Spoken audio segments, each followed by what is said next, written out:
네, 오늘은 슬기로운 교회생활 네 번째입니다. 기초편입니다. 슬기로운 교회생활 네 번째 시간 기초편을 다뤄보겠습니다. 지금까지 여러분 슬기로운 교회생활 초급, 중급, 상급자 코스를 다루었습니다. 이번에는 번외로 기초편을 다루어 보고자 합니다. 누군가 기초와 초급의 차이가 무엇이냐 이렇게 물을 수 있겠습니다. 기초란 여러분 급수를 논하기 전에 반드시 항상 갖추고 있어야 할 기본 조건이라고 할 수 있겠습니다. 즉 초급보다 여러분 더 근본적인 신앙인의 태도를 말하고 있습니다. 따라서 여러분 훗날 상급의 그런 인생을 살게 될지라도 인생에 도달했을지라도 항상 잊지 않고 항상 지켜나가야 할 기본 중에 기본이라 할 수 있겠습니다. 여러분 예를 들어서 수영을 처음 배우러 가게 되면 항상 듣는 말이 있습니다. 몸을 물에 띄울 줄 알아야 한다라고 이렇게 이야기합니다. 또 이렇게 얘기해요. 몸을 물에 띄우기 위해서는 무엇이 돼야 되냐? 몸의 힘을 빼야 된다라고 이렇게 이야기합니다. 그런데 여러분 처음 수영에 도전해 보신 분들은 다 아실 것입니다. 몸의 힘을 다 빼게 되면 무슨 일이 벌어집니까? 얼마 지나지 않아 물속으로 점점점 사라져가는 자기 몸을 느끼게 됩니다. 아니 도대체 몸에 힘을 빼라는데 몸은 물에 뜨질 않고 계속해서 가라앉기만 하니까 도대체 이게 어떻게 하라는 건지 도저히 감이 오지 않는다는 것입니다. 많은 시간 여러분 지나서 몸을 물에 띄우는 방법을 깨달은 다음에 그제서야 알게 되는 사실이 있다는 것입니다. 여러분 여기서 몸에 힘을 빼라는 말은요 반은 맞고 반은 틀린 말이에요. 왜냐하면 온몸에 힘을 다 빼야 되는 건 맞지만 몸통의 중심, 즉 배꼽 아래 단전이라고 부르는 그 부분, 영어로는 코어라고 하는데 그 코어라는 부분만은 힘을 주고 있어야 하기 때문입니다. 그래야 여러분 물에 몸을 띄었을 때 몸이 접히거나 구부러지지 않고 물 위에 널판지처럼 평평하게 수평으로 쫙 뻗은 상태로 몸을 띄울 수 있게 되기 때문이에요. 즉 여러분 배 아래는 힘을 주고 있고 그 외 팔과 다리, 목 어느 부분일지라도 모두 힘을 빼야 하는 것이 맞습니다. 많은 강사님들이 이야기합니다. 몸을 물에 띄우게 될 줄 아는 순간부터 여러분이 해야 하는 그 수영은 너무나 쉬워진다고 그렇게 이야기합니다. 여러분 신앙생활도 이와 마찬가지인 것 같습니다. 신앙생활을 떠받치고 있는 새 발, 새 축, 산발이와 같은 기초적인 조건들이 모두 충족된 상태에서 우리는 초급이니 중급이니 고급이니라고 하는 신앙의 단계가 의미가 있다는 것입니다. 기초부터 잘못되어져 있는데 그 위에 건물을 올려줘 봤자 여러분 얼마나 올라가겠습니까? 즉 기초공사, 터파기, 빈박기 같은 토목공사가 튼튼하고 완벽하게 이루어진 이후에야 비로소 건축을 시작해야 합니다.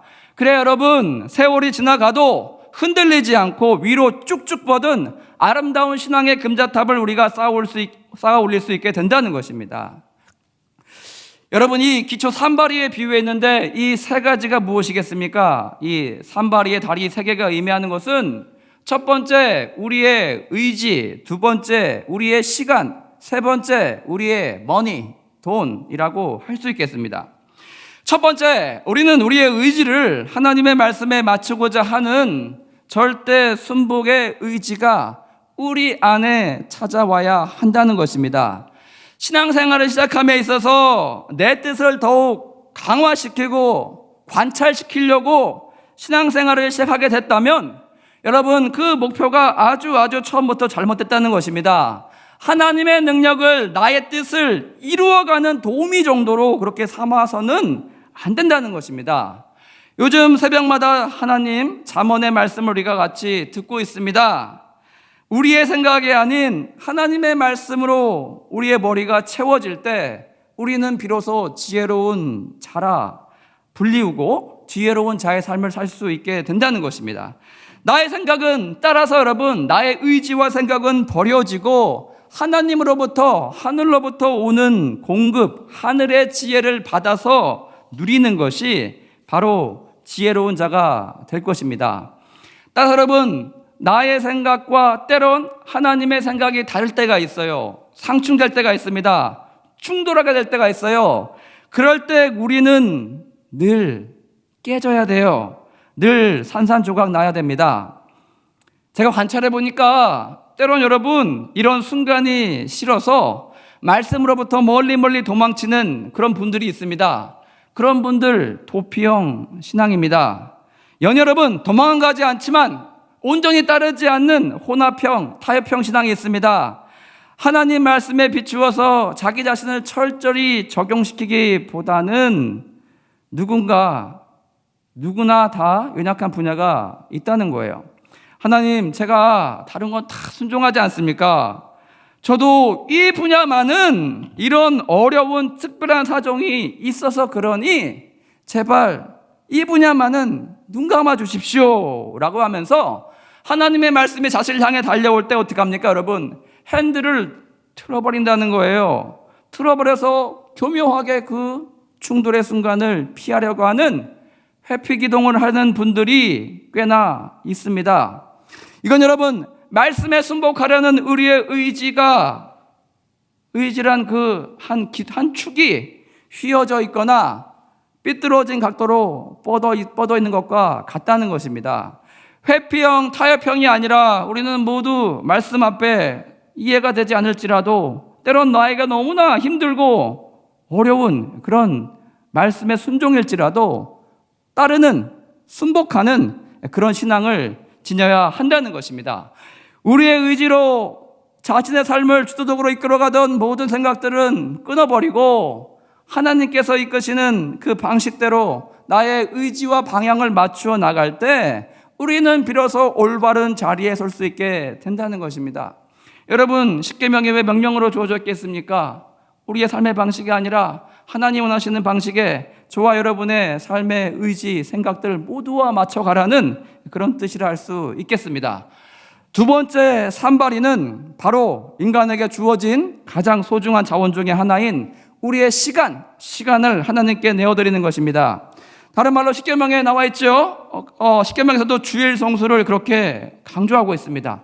하나님께 내어드릴 시간, 우리의 것으로 사용하지 않고 뚝 떼어내어서 하나님께 온전히 올려드리는 그런 행위를 이야기합니다. 즉 여러분이 시간을 복되고 순수하게 만들기 위해서 우리는 어떻게 됩니까? 이 시간 중간중간에 나의 사적인 행위를 섞지 말아야 합니다. 그것이 돈을 버는 행위가 됐건 우리의 유의와 희락을 위한 휴식과 여행의 시간이 되던 우리 자신을 위한, 내 자신을 강화시키는 쪽으로 그 시간을 쓰지 말아야 한다는 것입니다. 반대로 여러분, 그 시간들은 하나님의 시간이에요. 우리가 하나님께 드려야 되는 그런 생명과 같은, 목숨과 같은 그런 시간입니다. 그 시간들은 어떻게 사용돼야 됩니까? 하나님의 말씀을 듣고 우리의 손과 발을 들여서 봉사를 하고 주님의 몸된 교회를 돌보고 세워나가는데 그렇게 아름답게 사용되어져야 한다는 것입니다. 여러분, 말씀 듣고 봉사해 보십시오. 내가 죽고 내가 약해지고 내가 닳아 없어지는 그런 시간의 의미로 채워지게 된다는 것입니다. 여러분, 연이어 인생의 중요한 선택의 기로에 놓으신 분 계십니까? 너무나 무엇을 선택할지 몰라서 잠이 안 오시는 분들이 있습니까? 갑자기 인생의 브레이크가 걸려서 자의반 타의반 긴 휴지기에 들어간 그런 멈춤의 시간에 들어간 분들이 있습니까? 그런 분들에게는 일반적으로 갑자기 압도적인 시간의 공급이 주어지게 됩니다. 이때 여러분이 마음속을 아무리 들여다보고 세상의 지혜를 아무리 따져봐도 여러분은 고민만 되게 됩니다. 여러 가지 생각이 밀려옵니다. 그 고민과 염려와 걱정, 결국 여러분의 불안감과 결국 심해질 경우에는 우울증에 빠질 그런 방향으로 갈 가능성이 커진다는 것입니다. 여러분, 이때 그 시간을 거룩하게 만들고 걱정과 염려를 다 불태워버릴 수 있는 방법이 무엇이겠습니까? 그 시간 나의 시간을 의지적으로 하나님의 말씀에 갖다 쏟아 붓는 것입니다. 하나님의 말씀으로 다 채우다 보면 여러분, 걱정과 염려에서 어느덧 벗어나게 된다는 거예요. 여러분, 고3이 공부하듯이 하루에 7시간째 8시간씩 그렇게 책상 머리 앞에 앉아가지고 하나님의 말씀에 온전히 자기 자신을 붙들어 놓으면 내 생각을 할 틈이 사라진다는 것입니다. 여러분 혹시 들어보신 적 있습니까? 이런 분 있으면 저에게 좀 데려와 주십시오. 성경을 많이 읽었는데 낙심이 찾아오거나 좌절이 되더라, 이런 분 계십니까? 성경 읽고 있던 소망마저 사라졌다라는 분이 계십니까? 절대 아니라는 거예요. 성경을 그렇게 과도하게 읽고 낙심하고 실망하고 우울증에 빠지기는 여러분 불가능에 가까운 일이라는 것입니다. 보통 성경을 읽어 내려가면 여러분 말씀의 물에 점점 젖어가고 잠겨가는 여러분을 발견하게 될 것입니다. 그런 여러분의 인생을 튜브와 같이 가라앉지 않게 물 위로 하나님께서 띄워 주실 것입니다. 나아가 말씀에 온전히 잠기게 되면 모터보트를 탄 것 같이 여러분 신나게 어느 순간부터 물 위를 달리게 됩니다. 어느 순간이에요. 머릿속에 온통 세상의 걱정은 사라지고 하나님과 나만 있는 것 같고 말씀이 꿀송이와 같이 이렇게 달게 느껴질 바로 그 순간을 맞이할 때입니다. 또 내가 너무나 찾고 찾던 그 인생의 방향, 어디로 갈지 몰라서 헤매는 그 방향을 하나님께 주시는 성경 말씀의 한 단어가 내 마음을 와서 감동으로 녹여내릴 때 어떤 기분이 듭니까? 하늘을 나는 것 같은, 수면을 나는 것 같은, 패러세일링 하는 것 같은, 바나나 보트를 타고 공중에 붕 뜬 것 같은 그런 비상하는 기분이 들 것입니다. 따라서 여러분 인생에 갑자기 시간이 많이 생기신 분들 통독과 일독에 투자하시기 바랍니다. 이보다 값진 투자가 어디 있겠습니까? 인생의 큰 문제에 봉착하셨습니까? 성경의 그 한 단어가 여러분의 삶을 침몰해 가고 있을지 모를 여러분의 인생을 다시 수면 위로 분명히 떠오르게 붙들어 주시고 그렇게 떠오르게 만들어 주실 것입니다.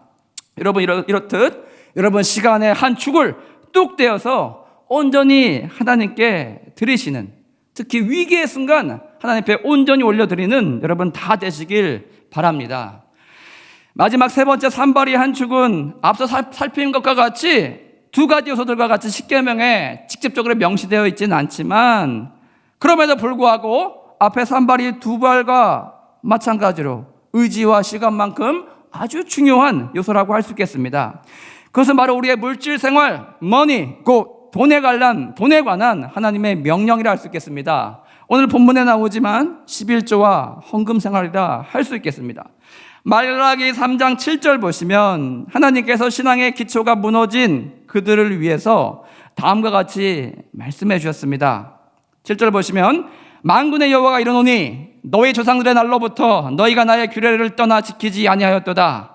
그런즉 내게로 돌아오라. 그리하면 나도 너희에게로 돌아가리라 하였더니 너희가 이르기를 우리가 어떻게 하여야 돌아가리까 하는도다. 무너진 신앙을 회복시키기 위해서 백성들은 방법을 찾고 있었습니다. 그리고 하나님 앞에 나와서 그 방법, 무엇을 해야 할지를 여쭙고 있었습니다.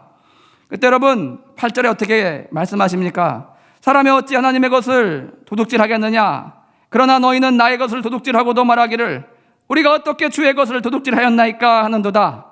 이는 곧 11조와 봉헌물이라. 너희 곧 온 나라가 나의 것을 도둑질하였으므로 너희가 저주를 받았느니라. 여기에서 보면 여러분 똑같은 행동에 대해서 이해나 해석이 양자 간에 다릅니다. 양자가 누구예요? 이스라엘 백성과 하나님 간에 같은 행동에 대한 해석이 너무나 큰 격차를 보이고 있습니다. 우선 이스라엘 성도들 입장에서는 하나님, 저희가 어찌어찌 하다 보니까 사는 게 너무 어려워져서 그렇게 되어버렸습니다. 연이어 하나님도 아시지 않습니까? 수입이 변변치 않아서 11조 생활을 온전히 하지 못했습니다 라고 그렇게 고백했던 것 같아요. 연이어서 성도 측에서 드는 생각이 이럴 것 같습니다. 그럼에도 불구하고 이런 부족한 연약한 나를 인자가 많으시고 사랑이 많으신 하나님께서는 얼마든지 품어주시고 이해해 주시겠지, 그렇게 생각하고 지냈던 것 같습니다. 그런데 여러분 이런 생각을 완전히 깨뜨리고 부서뜨리는 하나님의 말씀이 들려옵니다. 하나님께서는요 11조와 봉헌물을 드리지 않는 것에 대해 형편이 어려우니까 뭐 그럴 수도 있지, 이렇게 여러분 쉽게 이해하고 넘어가지 않고 계십니다. 하나님께서 뭐라 하십니까? 당장 형편이 어려우면, 다음에 여유 생기면 그때 해. 이자 잘 쳐서 해. 여러분, 이런 예상과는 정반대로 너무나 강경한 말씀으로 우리를 당시 이스라엘 백성을 타박하고 계십니다. 그 세 글자가 무엇입니까? 도둑질. 도둑질이래요. 도둑질. 하나님께서 그것은 자신에 대한 범죄라고 직설적으로 그렇게 가감없이 표현하고 계십니다. 요컨대 여러분, 성도들은 해도 되고 안 해도 되는 상대적인 기준으로 그렇게 11조와 봉헌물을 생각하고 있었던 것 같습니다. 그러나 여러분, 하나님께서는요 절대적인 기준을 세워서 그런 생각은 영원히 뽑혀지고 무너지고 버려지기를 원하고 계셨다는 것입니다. 왜입니까 여러분? 11조의 의미는 내게 찾아온 물질은 우연히 나의 노력으로 생긴 게 아니라는 것입니다. 내 자신에 대한 부정이라는 거예요. 나의 능력으로 이게 가능했다는 게 아니고 하나님께서 하늘의 문을 여시고 우리 각자에게 은혜를 내려주셔서 공급해 주신 물질이다라는 고백이 담겨 있다는 것입니다. 그래서 여러분, 받은 것의 10%는 우리에게 이것을 내어주신 분께 다시 돌려드려야 한다는 바로 그 원칙입니다. 왜입니까? 그 물질을 주신 것에 대한 감사의 마음으로 그렇게 돌려드려야 한다는 것입니다. 이것은 여러분 곧 물질의 주인이 누구인지 그것을 인정하는, 고백하는 아주 아름다운 행위가 된다는 것입니다. 이 믿음의 행위를 하면 물질의 주인 되시는 하나님께서 어떻게 여기시겠습니까? 물질의 주인 되는 본인을, 자기를 알아보는 여러분의 그 마음을 보시면서 기뻐하실 거예요. 너무나 기뻐서 더욱더 큰 물질의 줄기를 우리 삶에 얼마든지 흘러갈 수 있게 더 큰 축복으로 함께 해주실 거라는 것입니다. 10절 보시면 만군의 여호와가 이르노라 너희의 온전한 11조를 창고에 들여 나의 집에 양식 있게 하고 그것으로 나를 시험하여 내가 하늘 문을 열고 너희에게 복을 쌓을 곳이 없도록 붙지 아니하나 보라. 여러분이 하나님이라면 하나님 입장에서 한번 생각해 보십시오. 물질의 주인이 난데 그것을 배분할 때 과연 누구에게 더욱더 많이 계속해서 부어주고 싶겠습니까? 자기 자신을 주인으로 인정하고 고백하는 그런 사람이겠습니까? 자기를 주인으로 입술로는 고백하지만 물질로는 고백하지 못하는 자에게 그것을 허락해 주시겠습니까? 여러분이 하나님 입장에 서 계시다면 여러분을 존중하고 존귀 여기는 그런 사람에게 여러분의 마음이 가지 않겠습니까? 입술로는 그렇다 고백하지만 물질로는 고백하지 않는 사람에게 이 마음이 갈 리 없다는 것입니다. 여러분, 우리는 믿음의 조상 아브라함을 닮아가길 너무나 소망합니다. 그가 받은 축복을 우리도 받아 누리게 되길 여러분은 소망하고 계실 것입니다. 그런데 우리는 그가 받은 축복만 보이고 그가 인류 최초로 드린 11조를 잘 기억하지 못할 때가 많다는 것입니다. 우리가 여러분 아브라함을 닮기를 원한다면 그가 받은 복만 기억할 것이 아니라 그가 하나님 앞에 올려드린 그 헌신도 기억하고 올바로 따라가야 할 것입니다. 여러분, 이렇게 11조를 설교를 하면 분명히 하나님 말씀이 이렇게 분명하게 주어져 있음에도 불구하고 다음과 같은 질문이 꼭 들어옵니다. 목사님, 지금 제 사정이 어려워서요 11조를 드릴 형편이 되지 않아요. 어떻게 합니까? 어떻게 하면 좋겠습니까? 많이 버는 분들이야 11조를 드리고도 얼마든지 생활이 가능하지만 저는 이 작은 부분을 드리면 정말 먹고 살 것이 막막해집니다. 하나님께서는 그렇게 야박한 분이 아니시지 않습니까? 제가 나중에 형편이 좀 나아지면 그때 드려도 괜찮지 않을까요? 여러분, 위의 말씀을 보시면 하나님께서는요 그렇게 예외를 둔 적이 없다는 것입니다. 왜 그렇게 하시겠습니까? 작은 일에 충성된 자가 큰 일에도 충성된 자가 될 수 있기 때문입니다. 오늘날 5만 원도 11조를 못하는 사람이 어떻게 나중에 여러분 500만 원, 5천만 원, 5억을 11조로 하나님께 올려드릴 수 있겠습니까? 하나님께서는요, 작은 액수도 하나님께 드릴 수 없는 사람은 훗날 더 큰 금액이 그 물질의 축복이 주어졌을 때 하나님께 기꺼이 드릴 리가 없다는 것입니다. 그때 가서 또 다른 이유로, 또 다른 사정으로 아까워하고 할까 말까 고민하다가 결국 못하게 될 가능성이 너무나 커진다는 것입니다. 그럼 여러분, 반대로 누가 아무리 큰 금액이 주어질지라도 흔쾌히 하나님께 이것을 드릴 수 있겠습니까? 아무런 고민 없이, 두 번 생각하는 거 없이 바로 드릴 수 있겠습니까? 하나님을 감사 여기는 마음으로 그것을 할 수 있다는 것입니다. 그것은 바로 여러분, 내게 주어진 10%는 본래 내 것이 아닌데도 불구하고 하나님께서 내게 보너스로 주어주신 거라라고 생각하시는 분들이라 할 수 있겠습니다. 내가 본래 내 것이 아닌 것을 내 거라 주장하고 하나님께 드리지 않으니 하나님께서는 그 행위를 보시면서 우리에게 도둑질이라고 그렇게 맹비난을 하고 계신 것입니다. 어떤 분은 강단에서 헌금 생활을 강조하지 않는 그런 교회들 보면 참 편안하고 좋은 교회라 생각하는 분들이 있는 줄 압니다. 그렇게 세련된 교회로, 성도들을 압박하지 않는 교회로, 넉넉하게 모든 형편을 받아주는 그런 교회로 생각하실 수 있겠습니다. 근데 여러분, 아니라는 것입니다. 여러분, 한 번 태어난 인생 누구나 넉넉하게 나눠주며 살기를 원하지, 꾸어주되 누구에게 꾸임을 받는 그런 인생을 살기 원하는 분, 이 자리에 아무도 계시지 않을 것입니다. 여러분, 목사의 양심을 걸고 성도들이 물질적으로 넉넉해지고 충만해지는 방법, 충족해지는 비법은요, 10절의 말씀을 믿고 나아가는 것입니다. 무슨 말씀입니까? 나에게 그 물질을 돌렸을 때 너희에게 복을 쌓을 곳이 없도록 부어주시겠다는 이 말씀을 믿고 살아가게 성도님들에게 너무나 힘들지라도 지금 꼭 하셔야 된다라고 강조하고 또 강조해야 한다는 것입니다. 제가 보기에 여러분, 11조 생활을 강조하지 않는 그 목사님은요, 직무유기를 하고 있는 거예요. 여러분, 하나님 말씀에 대한 자신감이 없는 사람입니다. 어떻게 여러분 11조 생활에 부어주시는 그 축복, 받은 것보다 많게는 수만 배까지 그렇게 돌려주시는데 그 비밀을 본인만 알고 본인만 누리고 성도들에게는 그것을 강조하지 않고 전하지 않을 수 있겠습니까? 어떻게 여러분 이 영적인 비밀을 나 혼자만 알고 알리지 않는 그런 이기적인 삶을 살아갈 수 있겠습니까?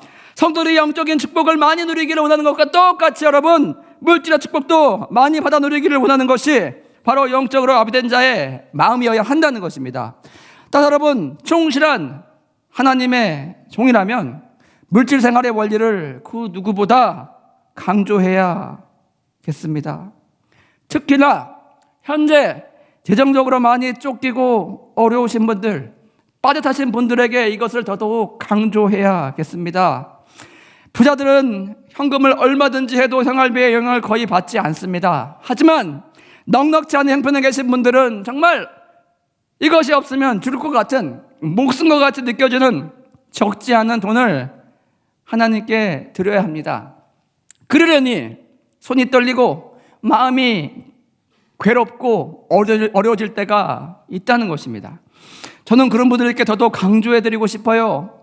그러니 더더욱 열심히 바로 지금 이 순간 현금 생활을 하셔야 합니다.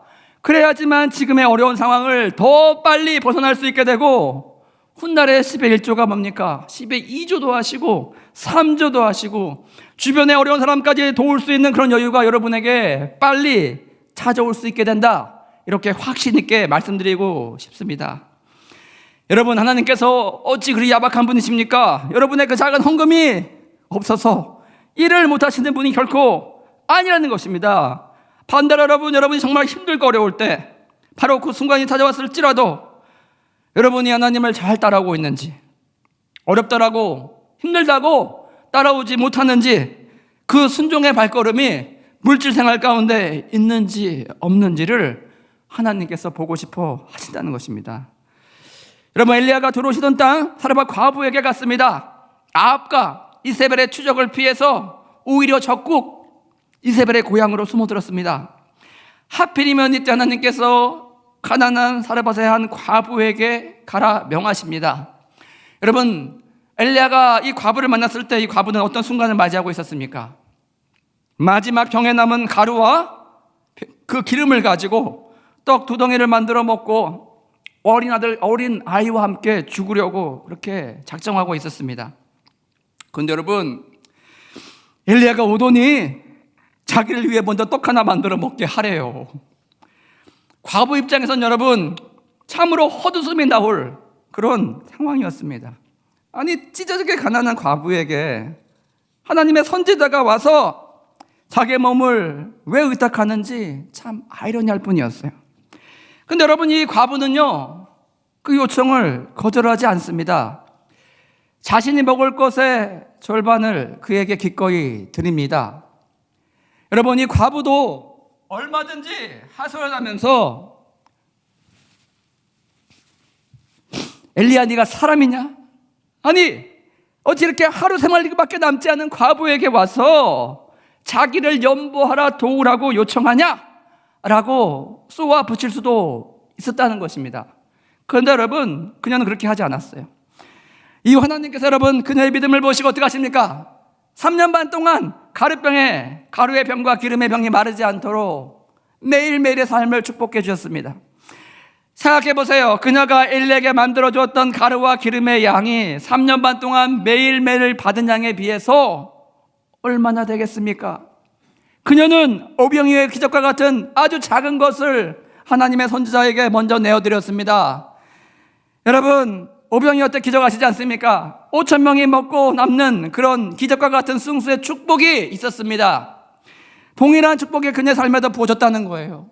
오병이어의 남자만 5,000명이래요. 여자와 아이들까지 다 합치면 적어도 15,000에서 2만 명 가까이 그렇게 수많은 사람들이 먹고 누렸습니다. 하나의 도시락이 여러분 10,000명 이상의 삶을 충족하게 시키는, 넉넉하게 만드는 그런 축복이 임한 것과 같습니다. 사르밧의 과부를 따져봅시다. 3년 받은 며칠일까요? 제가 계산해 봤어요. 1277일 정도 됩니다. 매일 새끼를 엘리야와 자신과 아이 총 3명이 하루에 3 곱하기 3, 떡 9개로 먹고 지낸다 치면 여러분 1277에도 9를 곱해 보십시오. 11,497이 돼요. 떡 하나를 드렸더니 하나님께 돌려주신 것이 10,000개가 넘었다는 것입니다. 10,000배가 넘는 축복을 그녀는 받아 누렸다는 거예요. 여러분, 다음 주에 떠나는 대만의 교회가 왜 저리 약해졌습니까? 우리보다 복음이 먼저 들어갔어요. 연세대학교보다 3년 먼저 대학이 세워졌습니다. 1882년에 옥스퍼드 칼리지가 타이베이 연안에 위치한 딴수이에 세워졌습니다.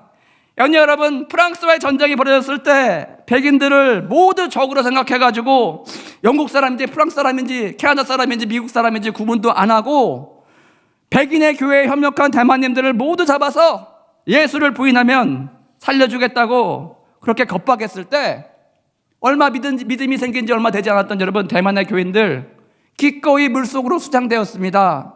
기꺼이 여러분, 칼로 난도질 당하면서 의연하게 피를 흘리면서 죽어갔던 아름답고 단단한 신앙을 지녔던 이 대만의 초대교회였다는 거예요. 여러분, 그럼에도 불구하고 오늘날 대만의 교회가 왜 저렇게 약하게 되었습니까? 그것은 바로 여러분, 재정적으로 교회가 자립하지 못했기 때문이에요. 대만의 교회 반대로 여러분, 한국의 교회는 자립, 자전, 자치를 모토로 삼았습니다. 11조와 헌금으로 교회가 재정적으로 북미 선교사님들이 주시는 그 도움으로부터 벗어나서 자립할 수 있게 되었다는 것입니다. 연이어 모금된 재정으로 심차게 하나님의 일을, 복음의 사역을 이루는 자전이 이루어졌습니다. 스스로 그렇게 전했다는 거예요. 연이어 스스로 교회의 문제를 치리해가는 자치가 성립되었습니다. 지금도 한국 교회 입장에서 바라보는 대만 교회의 가장 큰 문제점은 무엇이냐? 신앙의 열기가 부족한 것도 아니고 믿음이 부족한 것도 아닙니다.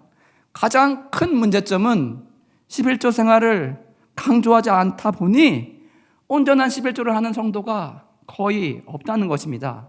많지 않다는 거예요. 이렇다 보니 여러분, 대만 교회의 성장은요, 어린아이 같아요. 더디고 더딜 뿐이에요.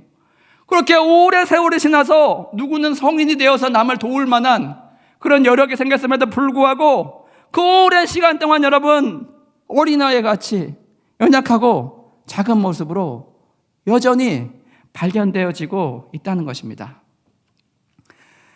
다시 여러분, 처음 수영으로 돌아가서 저는 최근에 어떤 분을 알게 됐냐, 30년째 수영 초급반에 머물고 계신 분을 본 적이 있습니다. 여러분, 언제 초급을 끝내고 중급으로 넘어가냐? 수영에 4가지 영법이 있는데 가장 어렵다고 하는 버터플라이, 접영, 이 접영을 할 줄 알게 되면 그제서야 중급으로 올려줍니다. 근데 여러분, 이분은 30년째 이 마의 벽을 넘지 못하고 있었던 것입니다. 먼저 여러분, 30년이라는 세월을 포기하지 않고 꾸준하게 도전하고 있는 그 모습에 박수를 보냅니다. 그날 여러분, 제가 우연히 그분의 수영하는 모습을 보게 되었을 때 저는 왜 그런 일이 벌어졌는지를 조금은 이해할 수 있었어요. 수영 30년 차가 되었다지만 여러분, 팔과 다리에 힘이 너무 많이 들어가 있어요. 로봇가 수영하는 것처럼 우구적 이렇게 구부러지고 부자연스러운 모습으로 수영을 하고 계시더라고요. 그분은 아직 몸에 힘을 뺄 줄 모르니까 말씀, 곧 코어 중심에만 힘을 주어야 한다는 그 사실을 아직 깨닫고 있지 못하고 있기 때문인 것 같습니다. 여러분, 우리의 생활도 마찬가지예요. 우리의 말씀이란 중심에 우리의 마음의 중심이 가 있어야 됩니다. 우리 나머지 팔과 다리, 목 모두 힘을 빼고 주님의 주권하에 주께서 원하시는 대로 사용해 주시기를 우리가 내어드려야 한다는 것입니다. 우리의 물질 생활도 하나님께서 이렇게 말씀하셨어요.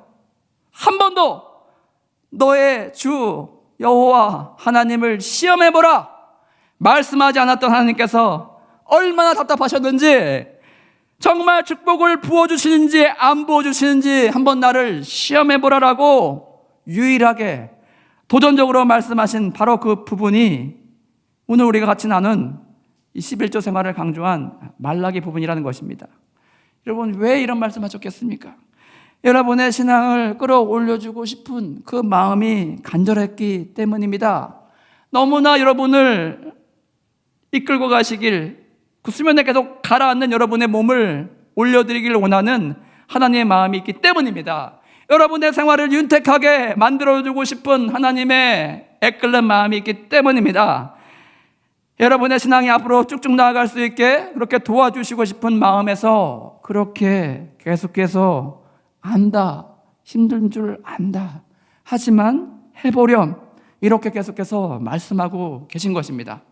여러분, 하나님의 의도를 결코 오해하지 마시고 어떤 상황에 처해 있든지 흔들리지 마시고 하나님의 것들을 깨끗하게 떼어서 거룩하게 구분하여서 하나님께 온전히 들려드리는 여러분의 순전한 신앙 다 되시길 주님의 이름으로 축복드립니다. 다 같이 나의 모습, 나의 소유 찬양하시겠습니다.